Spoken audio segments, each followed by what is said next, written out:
Hello friends, ഇന്ന് നമ്മൾക്കൊരു മട്ടർ പനീർ മസാല ഉണ്ടാക്കിയാലോ. ആദ്യം പാനിലേക്ക് കുറച്ച് ബട്ടർ ചൂടാക്കുക. അതിലേക്ക് അരിഞ്ഞു വെച്ചിരിക്കുന്ന സവോള, ഇഞ്ചി, വെളുത്തുള്ളി ഇവയെല്ലാം ചേർത്ത് വഴറ്റാം. ഇനി അടുത്തതായിട്ട് തക്കാളി ചേർക്കാം. 2 സവോളയ്ക്ക് 4 തക്കാളി, അങ്ങനെ ഒരു അളവിലാണ് ഞാൻ എടുത്തേക്കുന്നത്. ഇനി നന്നായിട്ടൊന്ന് വഴറ്റിയെടുക്കാം. സവോളയും തക്കാളിയും എല്ലാം നന്നായിട്ട് വെന്ത് വന്നിട്ടുണ്ട്. ഇനി ഇതിനെ കുറച്ച് നേരം ചൂടാറിയിട്ട് നമുക്ക് മിക്സിയിൽ അരച്ചെടുക്കാം. ഇതിപ്പോൾ നല്ല ഫൈൻ പേസ്റ്റായിട്ട് അരച്ചെടുത്തിട്ടുണ്ട്. പാൻ വെച്ചു, അതിലേക്ക് കുറച്ച് ബട്ടർ ആഡ് ചെയ്യാം. സ്പൈസസ് ചേർക്കാം. നമ്മൾ എടുത്ത് വെച്ചിരിക്കുന്ന പേസ്റ്റ് ഇതിലേക്ക് ആഡ് ചെയ്യാം. ഇനി ഇതിലേക്ക് നമുക്ക് മസാലപ്പൊടികൾ ചേർക്കാം. മുളക് പൊടി, മല്ലിപ്പൊടി, മഞ്ഞൾപ്പൊടി, ആവശ്യത്തിന് ഉപ്പ്. ഇതിലേക്ക് വേവിച്ച് വെച്ചിരിക്കുന്ന പീസ് ഇടാം.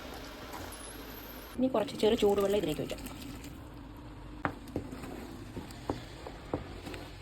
ആയിട്ട് നമ്മുടെ പനീർ ക്യൂബ്സ് ഇതിലേക്ക് ഇടാം. പനീർ ഞാൻ ജസ്റ്റ് ഒന്ന് ശാലോ ഫ്രൈ ചെയ്തിട്ടാണ് ഇതിൻ്റെ അകത്തേക്ക് ഇട്ടത്. ഇത് അടച്ചു വെച്ചൊന്ന് തിളപ്പിച്ചെടുക്കാം. അതിനുശേഷം കുറച്ച് ഫ്രഷ് ക്രീം ചേർക്കാം. അവസാനം നമുക്ക് കുറച്ച് കസ്തൂരി മേത്തി ചേർക്കാം. ഇപ്പോൾ രുചികരമായ മട്ടർ പനീർ മസാല റെഡി ആയിട്ടുണ്ടേ.